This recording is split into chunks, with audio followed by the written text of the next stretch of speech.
Hey everybody, Jane here, and today I'm talking about the book The Morgans and the Jewel of Baran by K.T. Dady. This book was sent to me by the author for an honest review. I do not, however, know the author personally, so I will be giving it a typical review the way I do book reviews instead of a book discussion. So this book is about 5 children who are going to visit their grandmother, who they call Nana Hats, and the 5 children they're fairly young. Several of them are teenagers, but they're also, I think the youngest is 7. And you have Meredith, Wesley, David and his twin Davina, and Max. They are very distinct, particularly the twins and Max are very distinct characters by themselves. Max is kind of a know-it-all child. He's actually one of my favorite characters in the book. He knows all the stuff that nobody else knows and just all the facts. Davina is kind of a little bit of the troublemaker. Her brother David, her twin David, is very is kind of the good kid to match her bad.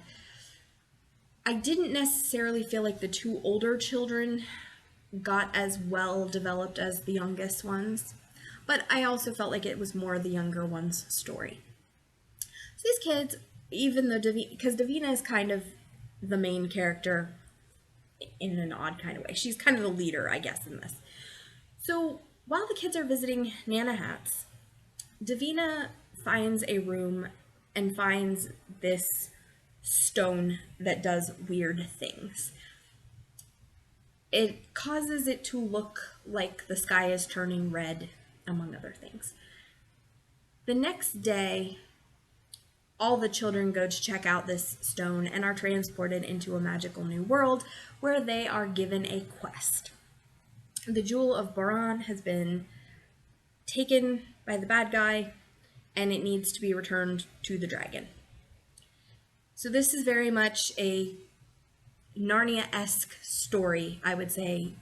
Children getting swept into another world, they are the only ones who can save it, and they have been given a task and they must go along and do it. They meet people in the world who help them with the task. It's a fairly typical fantasy adventure story in the YA genre, or I'm sorry, middle grade. A middle grade fantasy story. I gave this a 3 out of 5. It was okay. It didn't have any massive major flaws. It did what I want a book to do. I will say that middle grade fantasy is not necessarily a genre I read a lot in, and it's not necessarily my favorite genre. I do enjoy, obviously, Harry Potter I enjoyed. I really enjoyed Wondersmith of the Morgan Crow series, not so much the first book. But, so I did enjoy this, but I am also maybe not the best person to critique it, so here are my thoughts, but take these with a grain of salt. So, I will tell you, I absolutely love the dialogue. This book has some really funny, witty dialogue in it that I very much enjoyed. I thought the world was really cool. Some of the side characters the kids meet that help them along are fun. There was a leprechaun, a fairy, there's a turtle that has to carry them on their back at one point so that they don't die. There is also these rats. I think they're rats, they could be mice. Critters. And they're like wizard mice. And they have these like wizard wardrobes on them and they can do magic. And I think they're called Ranlings. It's been about a week since I read this. But yeah, those were really cool. So it's a really interesting, intricate, detailed world. And the dialogue was amazing. Those were the best things about this book, the dialogue and the world building. There were some things that didn't work so well for me. Firstly, it's told in omniscient narration, which means we don't have an actual point of view character. And we're kind of in everybody's heads and all over the place. And I didn't necessarily love that. I did think the author did this well because your omniscient narrator has kind of their own voice. So it's not a lot of head hopping as much as they've got as somebody telling you the story, adding little insights and input. And I thought that was well done, even though Omniscient is not my favorite. So it's there. It was well done, but not my favorite point of view in general. Probably as good as Omniscient can be done, but just not my favorite point of view.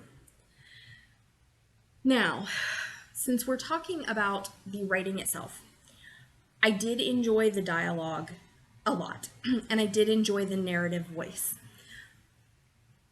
I will say that some of the writing was very choppy and short, and I got kind of pulled out of the story by that. It didn't flow as smoothly as I would have liked. Also, I will add, just so you know, this is the UK edition, I believe. And so some of the things in it looked strange to me. For instance, Mr. doesn't have a period after it, it's just MR. And I was like, what? I'm an American, so I like the MR dot. Also, it has the single,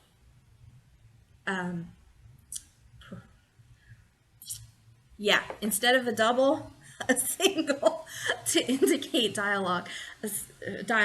And that threw me because, again, I'm used to the double dialogue marker. So I was like, oh, that's different. Also, the author, I don't know if it's a he or she. I'm assuming the author's a man, but that's probably wrong to assume that. The author had, I think, 3 different characters who had like catchphrases, and I didn't love that. The one character that really was annoying with it at the beginning was a character who's a bus driver, and he likes to add there just randomly kind of all over the place. And like I said, I felt like there was like 3 phrases and I don't remember if it was character specific, but like there was 3 phrases we hear a lot of that I was like, that's kind of overkill. One person who does that would have been fine. I thought having 3 different ones that we hear a lot of was a little over the top. I didn't necessarily love that. I will also mention, just for honesty purposes, this book did take me 6 days to read, and it's not a humongous book, and it is a middle grade, so even inside, it's not hugely. It's the font's not huge. I kept kind of getting distracted. Again, remember, this is not necessarily my genre, so I felt bored a lot of the time. I was like, okay, this is neat, but I don't care. So unfortunately, I wasn't as drawn in by the plot as I would have liked to, but adventure stories are not necessarily my thing. And this is very much a quest story. We're going to go, we're going to do, and we're going to see all the cool world things as we go. If that's not for you, this book is probably not for you. If you love that, you will probably enjoy this. It's not for me. It's not what I love. So I didn't fully feel engaged, and I often felt a little bit bored and just like, okay, let's keep going. Also, there's some things that we learn about the children that didn't necessarily get resolved. And there are more books in the series, but the way this book ended, I wasn't entirely sure what the next book would be or how it would tie in. We know from some things that Nana Hatt says that these children are special in some way. But this adventure feels completely tied up by the end of the book. So I'm not really sure what the next book is going to be about or how it's going to be connected. I assume it'll be more of the Morgans, but I don't know if they're going to go back to the same world as this or if they're going to do something different. I'm not really sure. So I didn't necessarily understand. The ending did not particularly make me want to go on to the next book or even to have a clue as to what the next book was going to be about. This felt pretty finished. So there is like a scene at the end, and the next one has to do with pirates, I think.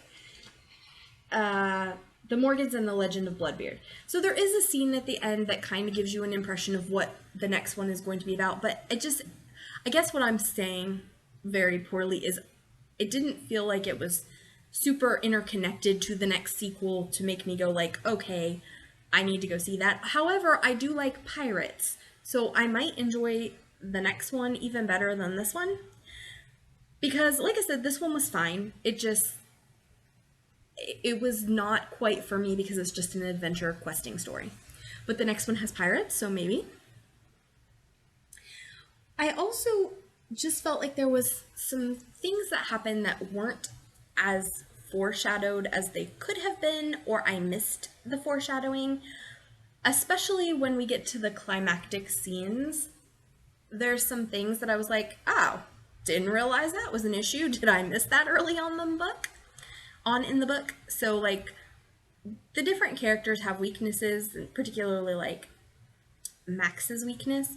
I missed, or it had been so long that since I started reading it, since it was mentioned, that when Max has a moment, he's like, "Oh no, this is happening." I'm like, "Oh wait, you have an issue. You have a problem with that. Oops." So yeah,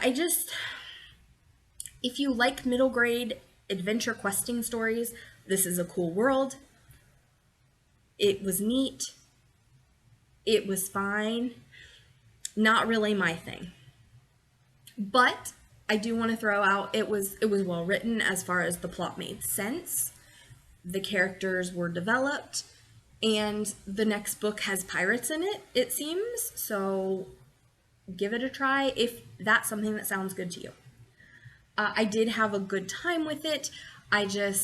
Again, it's not my typical genre. It took a while. And while I enjoyed the witty dialogue and a lot of the writing itself, I didn't necessarily feel super engaged with the plot. All right, guys, this is Jane. If you enjoyed this video, please hit like. If you are new here, please hit subscribe for more content. My social media is below if you'd like to connect with me. If you have read The Morgans and the Jewel of Baran, please comment below. If you have read the second book, give me a clue. Is it very questing like this one, or is it a little bit different plot-wise? Is there a more complex plot than go find the thing and solve the problem? And I mean, there's pirates, so it's got to be cool. Does it take place in that world or on the high seas, or what is going on in that book, if you know? Also, just throwing this out there, I am an author. I write romance, particularly paranormal. So if you enjoy reading paranormal and romance, particularly romance and historical romance with a little paranormal thrown in, please check out my books. They are under Jane B. Knight, and they are on Amazon, Kobo, Barnes & Noble, pretty much everywhere books are sold, you can find my books. All right, guys, see you next time. Bye.